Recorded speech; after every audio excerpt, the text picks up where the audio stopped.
So we were talking earlier about like where you work at and what it is you do. Mm-hmm. So where do you work at? I work at Temple University Hospital. Mm-hmm.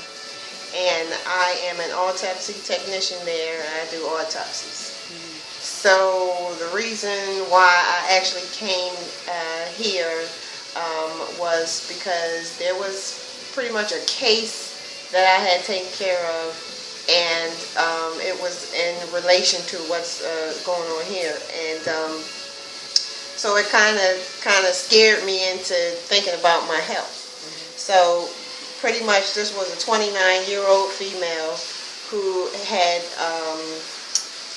issues with her bowels, and I guess it was a lifetime process for her, but after they brought her down for the autopsy and we opened her up, and we just saw these blocks of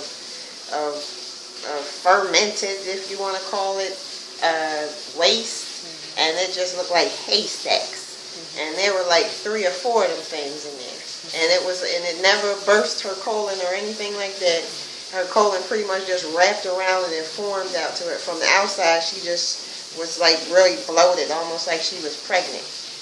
And removing these blocks from her was just a horrifying experience for me, and I figured I don't want to be that person. Mm-hmm. So amongst other things, I decided that I need to do something about it. Mm-hmm. And this place here I was kind of familiar with only because I had gone to the Duafe down the street from here, and I kind of saw the advertisement up in the window and everything. And this was way before the case with the girl. Mm-hmm. But another story was my mother-in-law had a scare.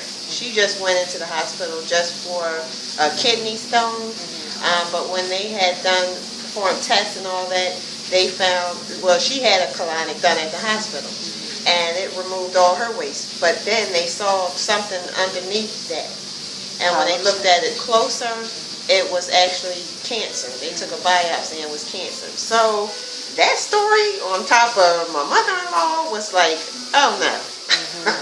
And then I came and I had spoke with you, and I made my appointment. Going back to the 29-year-old, you said that she had been a patient there at Temple, and the doctors advised her to do certain things, maybe perhaps have some blockages cut out, but she decided she didn't want to have nobody. Now, she had actually gone into the emergency room, of course, because her stomach was distended and all, and I'm sure she was in severe pain. The doctors had given her option to do like emergency surgery or some type of, but she chose not to do it. Mm-hmm. And I'm guessing maybe because she thought that she would die from it, but ironically she died anyway because she didn't do anything about it. Mm-hmm. And it's amazing that, she lived 29 years with the blockages that she had in her, but finally that blockage in her colon became her demise. So this is coming from a person who's seen a person's actual colon. That's why I wanted your testimonial. I've seen it. Thank you. Yes, you're welcome.